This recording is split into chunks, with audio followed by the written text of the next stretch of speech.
Hello, I'm a single woman in my 60s. Since I was young, I always believed in a give and take philosophy. I thought that if I worked hard and showed dedication, others would do the same. This idea carried over into my relationships, where I believed that if I treated others kindly, they would be kind to me in return. Even when I got married, I kept this belief. I thought that if I was considerate to my husband, he would treat me the same way. Today, women aren't expected to make as many sacrifices, but things were different in my time. I was happy to sacrifice for my husband and children, believing that my efforts would lead to future happiness. However, my marriage and family life didn't go as I had hoped. Despite waking up early and working hard for my family, complaints and mistakes were all I got. Instead of appreciation, no one made me live this way. I was just a regular person who married a coworker 4 years older than me. We got married because of societal expectations. At that time, society expected married women to quit their jobs, so I became a full-time housewife after having my daughter. I had no regrets. I thought it was the natural thing to do for a family. Though my life wasn't as glamorous as the ones you see on TV, it felt stable and easy. When my daughter was in ninth grade, tragedy struck. My mother suddenly passed away from a heart attack. While I was grieving her loss, I found out that my husband was having an affair. He found happiness with someone else, became indifferent to me, and eventually asked for a divorce. I tried to avoid divorce, but my husband's behavior became unbearable. Back then, divorce wasn't as accepted in society, and even though my husband was irresponsible and unkind, I didn't want to get divorced. But looking back, I see that I had more to consider. My daughter was affected by the situation. Even though I didn't want a divorce, I found myself in a very unhappy place. One day, during a heated argument about the divorce, my father visited unexpectedly. He saw the stress in our relationship and offered me a place to stay, encouraging me to leave my husband and take my daughter with me. Having just lost his wife and seeing his daughter in an unhappy marriage, my father convinced me that staying in this difficult situation was pointless. His concern made me decide to agree to the divorce. My husband gave me $3,000 in cash, and with my father's help, I found a 2-bedroom townhouse for me and my daughter to start fresh. I knew I would have to work hard to support us. I also worried about what others would think of me as a divorced woman with a daughter, especially since my daughter was going through her teenage years. During this tough time, my daughter expressed the typical feelings of a teenager, upset about the impact of the divorce on her life. Even though I felt hurt, I knew I couldn't focus on that forever. I was determined to take care of my daughter and started looking for stable work to support us. Being an older divorced woman with a child made it hard to find a job, but I didn't give up. I took on several part-time and night jobs, and even did freelance work at home whenever I could. As time went on, my daughter entered her senior year of high school. Despite our financial struggles, she did well in school and found ways to succeed. Wanting to ensure a good future for her, I got a job at a 24-hour restaurant, working 12-hour shifts. I saved most of my earnings to put toward her college tuition, even though I faced judgment and gossip, especially from some married men who saw me as an easy target. I kept going for my daughter's sake.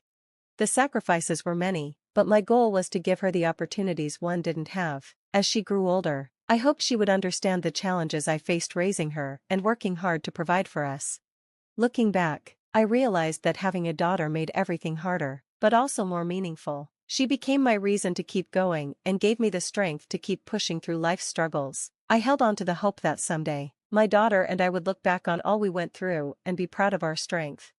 A year later, my daughter's hard work paid off. She passed the entrance exams and was accepted into Harvard University, a moment of great joy that made all the struggles worth it. As she began her college journey, I felt a mix of pride and emptiness. I had managed to provide for her education and living expenses, but I missed having her around every day. We stayed in touch through phone calls, and in the first few months of her independence, our bond grew stronger. Her newfound affection and connection brought me comfort, and I cherished our changing relationship. Despite everything, my daughter graduated from college without any financial problems, fulfilling a dream we had worked so hard to make come true. I hoped that one day, we would live together again. I was surprised when my daughter got a job at a defense corporation and decided to live on her own. To support her, I took out a bank loan and helped with the down payment for a condo near her workplace. While I grew older and became more low-key in my appearance, my daughter flourished as a stylish career woman. Watching her succeed brought me great joy, and it made me feel that all my sacrifices were worth it. I felt content in her achievements. understanding the saying that you forget hunger when you experience joy. However, after supporting her financially through college, a new challenge arose: the costs of her wedding. People questioned why I was still struggling when she was financially independent, but I was determined to help with the wedding expenses, to avoid any judgment from her future in-laws. I believed that supporting her happiness would bring joy to both of us, and it kept me going.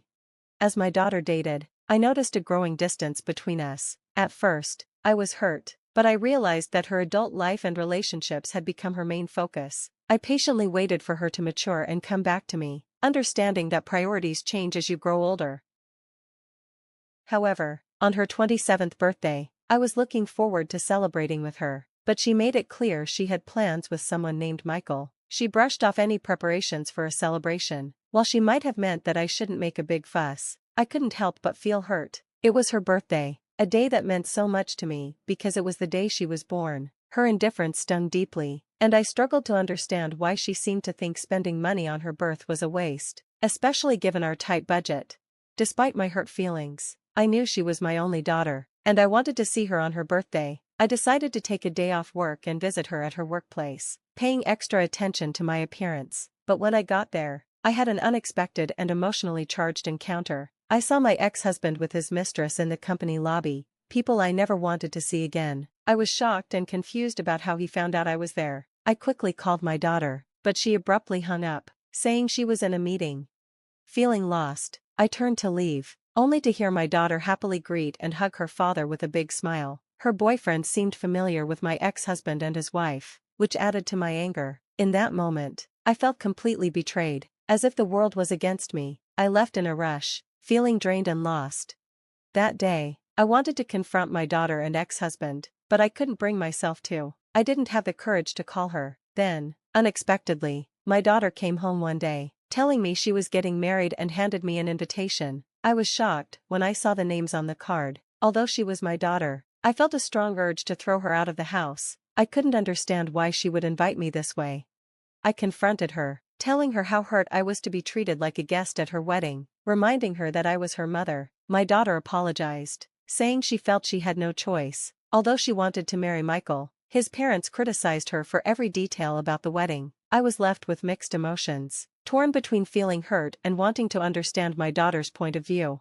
When my daughter told me about her concerns regarding my past and being a single mother, it really hurt. She explained that if her boyfriend's family knew the truth about me, they might not approve of her marrying him. I couldn't hold back my frustration and reminded her of all the sacrifices I made to raise her, work at a restaurant, and pay for her education. But her response shocked me. She said the past didn't matter and that her father and his new partner had already met her future in-laws. She wanted a comfortable life and cared more about the present than the struggles we faced before.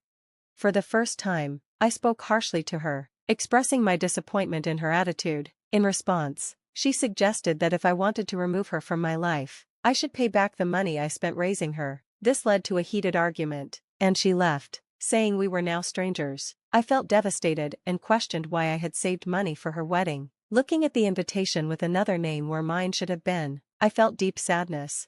3 years later, I learned that my father, who had lived alone to avoid burdening me, had fallen ill. Sadly, I didn't know about it until after he passed away, and I felt like a poor daughter. A few months later, I inherited his small condo, a bittersweet reminder of family struggles. Realizing I had money saved for my daughter's wedding, I decided to start living for myself. Even if it was late in life, I began to think that maybe dedicating myself only to my daughter and making sacrifices for her wasn't the most fulfilling path. I wanted to focus on my own desires before it was too late. A real estate broker from the restaurant I worked at encouraged me to pursue what I really wanted. I started studying real estate and auction bidding. With some savings and money from selling my father's condo, I took a chance and became a building owner overnight. 6 months later, after a mountain climbing trip, I moved into the top floor of the building, now my new home. Then one day, I received an unexpected visitor, my daughter, pregnant and holding a toddler. She was tearful and distressed, explaining that her husband had been abusive, and she needed refuge. Despite everything, I couldn't turn my back on her. She told me she knew about my success in real estate and wanted my help, mentioning she had a right to some of the money I had saved for her wedding and education. I was torn between anger and compassion. I confronted her, reminding her that I had saved money for her education and wedding, and she had told me to get out of her life. I felt hurt and betrayed, but I also saw her vulnerability and knew I couldn't turn her away. In the heat of our argument, I took all the money I had in my wallet and threw it at her. I told her that if she was going to act like this, she could take the money, but never come back to my house. I was firm in my decision to prioritize my own life, even though it was painful. I couldn't accept her back because she was still as selfish as before. I felt sorry for my innocent granddaughter, who was caught in the middle of everything. After that, my daughter never came to see me again.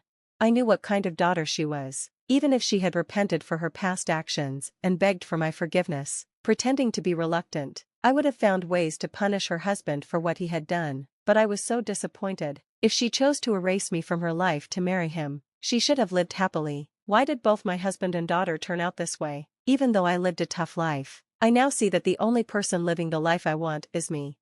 So, if anyone is living their life for others, like I did, I want to say this for sure: no matter how strong your relationship with someone else is, don't forget to live for yourself.